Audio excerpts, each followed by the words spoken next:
We really want you to hear this. It will make you more likely to give yourself a break. What your point of attraction is in any moment in time just is. It is. It doesn't matter how you gathered those marbles up or when you gathered those marbles up. The only thing that matters is that you've got this point of attraction, which is demonstrating to you what it means. It's bringing to you these relationships. It's bringing to you these memories. It's bringing to you these experiences. It's bringing to you this. And so once you accept that you have this point of attraction and that you can, maybe not right now, this red hot minute, because momentum is a real thing, but you can change what your point of attraction is to mimic more of what you want. So you do it gradually, and then you deliberately segment intend, or you deliberately do a focus wheel, or you deliberately put some marbles in your bag, and then you notice what comes in response to that. As you collect those dots, now you've got it. Now you've got it. Sometimes people say to us, or think it, we get it, we hear you anyway, and it goes like this: Abraham, you're making us schizophrenic. Because in 1 minute, you tell us to be a deliberate creator, set goals, think about what you want, segment intend, be deliberate. And in the next minute, you say, let it go, chill, be in a state of allowing. What do you want us to do? And we say, we want you to know the moment you're in. We want you to know if this is the time to turn up the juice or if this is the time to turn the juice down. We want you to know if you don't feel good, don't keep focusing on what doesn't feel good. If you do feel good, do keep focusing on what does feel good. Doesn't that make sense to you? Don't you know by the way you feel? Haven't you watched enough movies to know that when it starts going bad, it's going to get real bad? You've been rooting for the bad guy because you liked him best anyway. He seemed free and he was cute and he had the best lines, and so you were really rooting for him. And then he got himself in a box canyon, and you know it's not going to end well. He's going to either have to drive off the cliff, Thelma and Louise, or the Sundance Kid. He's going to, if you've seen all of those, you're really rooting, you want them to get away, but you know their point of attraction is such, there's no way out of this. It doesn't get worse and worse and worse and worse and worse and then stunningly, shockingly better. It goes the way it's trending. Everything goes the way it's trending. You just want to get the trend going better earlier if you can, and it doesn't matter how badly it seems to be trending. If you take a beat, take a breath, take a nap, take a swim, spend a little bit of time in meditation, change the subject, distract yourself, you can change the way something trends much more easily than you realize. And then, once you can feel that it is feeling better, then focus. The other day, Esther was talking to someone on the phone who is in the middle of some strong negative attraction. And Esther was saying, it's okay. Sometimes it's just like that. Don't beat up on yourself. Just don't keep telling these stories to people, because that's just perpetuating it. And then it went on a little while longer, and Esther sort of found herself being repetitive, and she said, it must just feel terrible to have somebody talking to you when you feel so engulfed in something so big, and somebody else is trying to make it light and fluffy and like it doesn't really matter. But I really am just trying to make it light and fluffy like it doesn't really matter. But I know you can't hear it. When you're in a position where you can't hear it, don't be mad at yourself because you can't hear it. Say things to yourself like, law of attraction is the real deal. And I've got some momentum going here. And I worked hard for this momentum. And I'm not making this stuff up. And I don't want that. In other words, we're not asking you to not face reality. We're asking you to choose a reality that you prefer. And you cannot choose a reality that you prefer while you're defending the reality that you've got that you don't like. You've got to do something different. And talking to other people, when you're in a jam and you talk to other people, Esther remembers, not too long after Jerry made his transition, Esther went to Australia with a very small crew to do a seminar for Hay House. And Esther thought, ooh, wouldn't it be fun if we did a helicopter ride?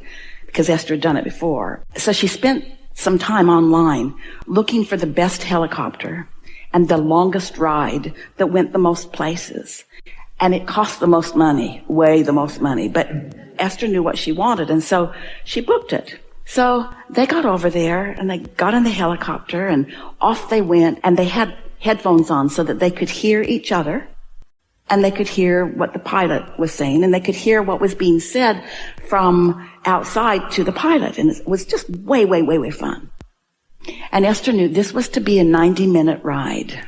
And it was so going to be worth it, because that 90 minutes would take them to that place that Esther really wanted them to see.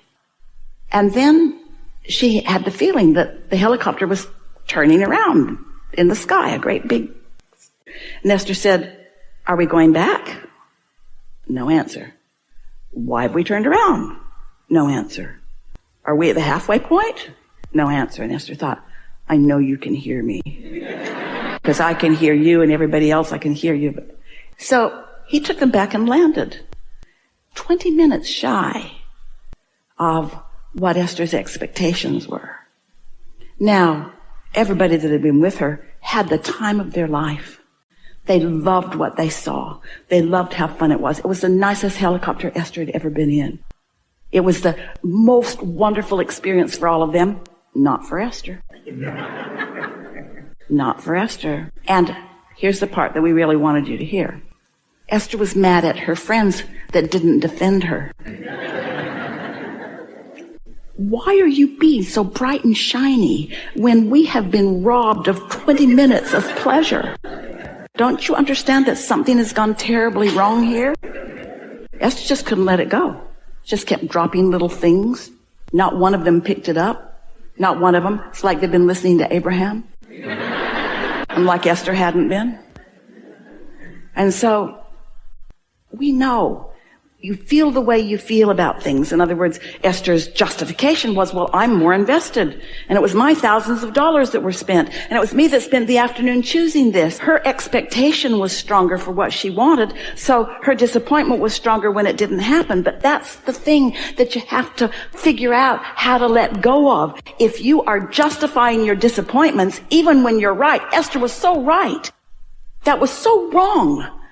And that guy, that rat bastard guy,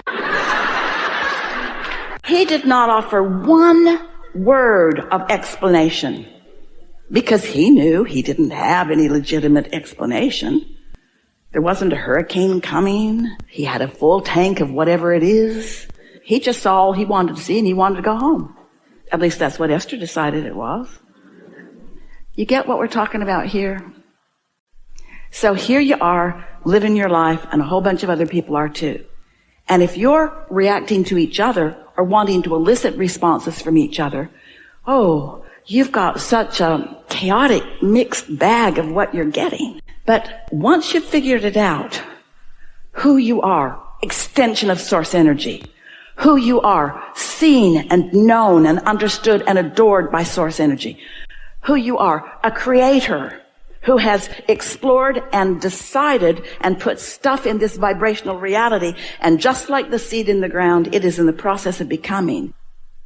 And if you can be an advocate for what you are asking for, rather than a commentator on what you've got so far, it's what getting out ahead of it is. It's what looking forward is. It's what staying out of your own way is. It's what the true value of focus is. So what we're asking you to focus is not your thought or your energy or your vibration or these things that you really need a meter to even understand. We're asking you to focus your emotion.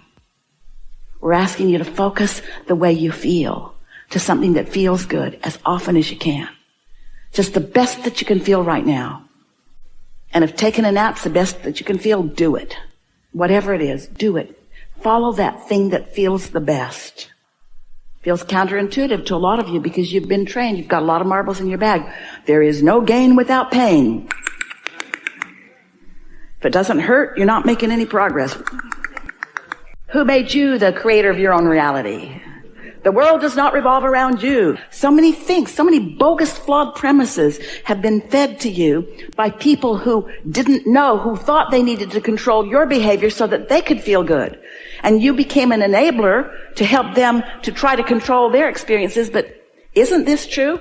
First chance you got, when you got off away from them, did you do what you knew they wanted you to do, or did you do what you wanted to do?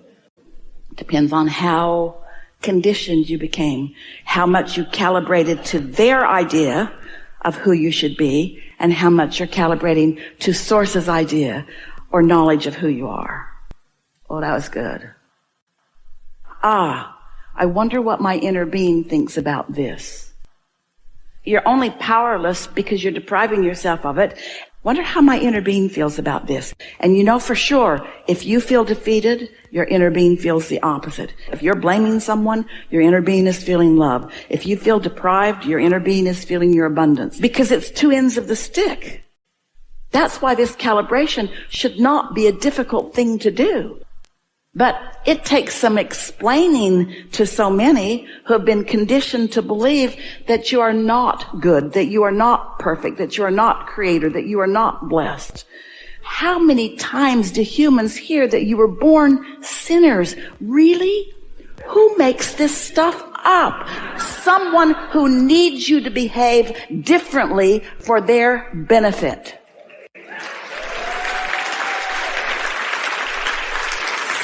Self-interest is a real thing.